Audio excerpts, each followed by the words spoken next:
In this video, we're doing a deep dive on the active track on the DJI Air 3S and why this is the best it's ever been. So I absolutely love using active track. Ever since using it on the DJI Mini 3 Pro, it's such a handy feature to use and it's got so much better in every drone that has been released since. And it's really easy to actually get this started. All you do is drag a box around that subject and you'll have a few different options of how the drone can track you. And the first one is spotlight mode. This will give you overall control of the drone. So you're going to still handle all the drone movements using the flight sticks, but it will actually handle the gimbal motion for you. This will enable you to be centered and composed all of that time. But if you want to let the drone handle all of that tracking, give it the full control, it needs to give you a couple of things. Firstly, full confidence that this drone's not going to crash, and secondly, a variety of good quality shots. So the DJI Air 3S, it is similar to the way the DJI Air 3 handled this. Now that isn't a bad thing. The Air 3 was also fantastic at tracking, but this does have some improvements as well. Now firstly, to identify that subject, rather than actually going onto that screen and dragging your finger around the subject, you'll see a new icon in the left hand corner now. So you can actually click on that and the drone will then auto identify anything in that scene it thinks it can track and actually lock onto it. So you're presented with all of these different green boxes around moving vehicles, might be static vehicles, could be people, and then you can just click on one of those. Once you do that, you're going to be presented with those three options again: spotlight mode, POI, and active track. So we've just mentioned spotlight mode and the advantages that brings. What about POI? So what this does is it will basically circle around that subject, similar to quick shots where you have this circle quick shot. This is for moving subjects and it works really good, especially on the DJI Air 3S. So when you're on this screen now, what you can do, you can actually control, do you want the drone to start moving from the left or the right, and also do you want it to move slow or fast. Now you can do this on like people, you can do it on buildings, you can also do it on moving subjects like cars as well. So you want to actually tweak the speed of that. If it's just a person, you don't want it to be going really fast around them. You want probably like a slow orientation. And if you're tracking like a car, it's going to be moving pretty fast, you want it for a fast orientation. Now a huge advantage of this DJI Air 3S, it is a heavy drone, but it's also got really large propellers, which makes it a really strong and fast drone as well. So any of these tracking shots, you want the drone to be in the air and you want it to be actually tracking around you, but also moving really smoothly. So you don't want any like jerky motions or abruptness in any of the shots. It's going to completely ruin it. But because it is a strong, powerful drone, it handles the wind with no problems whatsoever.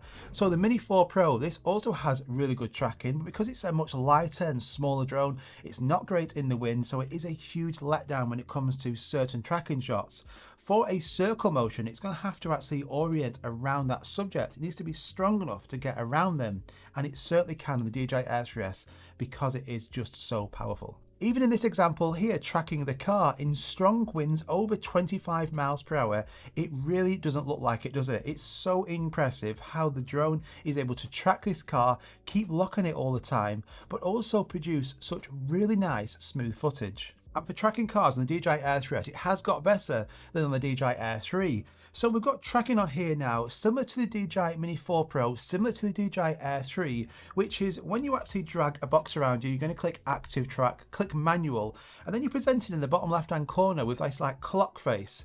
And then you can choose on that clock face exactly where you want the drone to track you from. So if you actually drag your finger upwards on the top of it, it will actually track you from the front. You can drag your finger to the bottom and it will track you from behind, to the sides. You can have it angled like at 2 o'clock, 4 o'clock, 7 o'clock.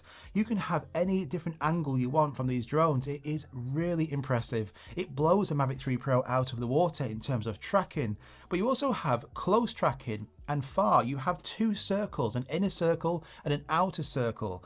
But on the DJI Air 3S for tracking vehicles, it's got better because on the DJI Air 3 and the Mini 4 Pro, if you were to track a vehicle, you can only have it tracking you from one fixed distance, which is a close distance. Now you have close and far tracking on the DJI Air 3S. So you can get a lot more variety of shots. You can also go into the settings menu and customize how far you want that drone to track you from and even control the height. And if you go to the very bottom of that menu, you also see near ground flight, but this is really risky. So be super careful where you're flying it. But if you want to, you can get some fantastic low shots as well. And I was super impressed with the way I could get a variety of different shots when tracking this vehicle, all different angles, all done automatically just from dragging your finger around on this box. Is really impressive. But the 3x telelens shots on here, 70mm, are just like the icing on the cake. So you can have this drone like 50 meters away, hit that 3x telelens, and you're going to actually get closer to that subject. But on fast moving subjects like vehicles, you're going to get such awesome compression. Just look at this background, it looks so spectacular, especially on fast moving shots like this. But the drone can also keep up. It can travel at faster speeds now, so it's able to actually keep up with faster moving vehicles now. It's actually really hard to lose this drone once it is tracking you. And when you're walking or cycling, you also have the same options of having it close or far from tracking. You can use the 1x or the 3x zooms on here. And you also have auto mode. So what this will do is you actually drag a box around you or hit the button on the left hand side. It'll identify you, and then you'll have a few options again on that screen, but you'll see the C1 button. So if you click the C1 button on the back of that controller, it will then go into auto mode. It calls it aesthetic tracking mode. So the drone will then automatically move into these different angles, getting all these different aesthetic shots of you. You might have some from like behind, you might have a close-up shot, a far out shot from the side. It will do it all automatically. So all you have to do is literally just walk with the controller in your hand, or you could just be cycling like I am here, and it's doing all of these different angle shots for me. Now you're only going to get a lot of confidence if you're really comfortable with the way this drone flies, it handles itself, and also can detect objects. So in relation to actually sensors on here, this has probably the best in terms of sensors out of all of the different like foldable drones, the Mavic 3 Pro, the Mini 4 Pro. This is the best. It also has a LiDAR sensor on the front, so it's going to be able to detect objects up to 25 meters away. It can also detect objects when it's low light as well. This is something you couldn't do on the DJI Air 3. Now, this isn't going to be like uncrashable. All these drones could crash into something, especially like twigs, power lines. With having like exposed propellers, these are going to be vulnerable to any twigs, so you got to be still careful. Don't just think that, oh god, I've got so many good sensors on here, it's never going to crash. You know, this here has been shredded at the top by some little twigs, so it can happen. So whilst I've had some really near misses with this drone and it's shredded the top of them propellers, I'm also pretty sensible where I'm going to be taking this. I'm not going to be taking it in like a forest or the woods, because these propellers, if it hits some twigs, it probably is going to crash. In that sense, like a Neo or a Hover X1 Pro Max is going to be better. But in terms of actual power, performance, the video quality, the confidence this gives you in being able to get close and far out tracking, it blows all the other drones away.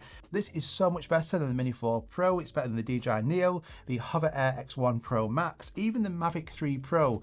If you really do enjoy active track, spotlight mode, any tracking, this, you've really got to try it on the DJI Air 3S. Now the camera on here, it doesn't rotate, it actually crops into that video, so you can do vertical video up to 2.7K if you want to share this to like Instagram Reels.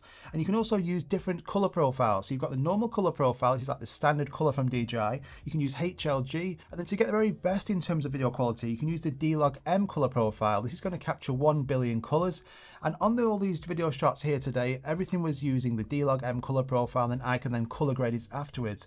And I was using my own DJI Air 3S video LUTs, so I can just drag them onto the video clip, get instant results. So if you want to go and check out these LUTs, not just for tracking, but for any of your video shots on the DJI Air 3S, I'll link them at the top of the description. So overall, really impressed with the DJI Air 3S tracking. It's definitely the best that I've used so far from these foldable DJI drones. Having this clock face and able to actually track me from close, far, even on vehicles now, having that far distance, just these shots on the screen, it just looks so good. This looks like a Mavic 3 Pro. It doesn't just look like a DJI Air 3S.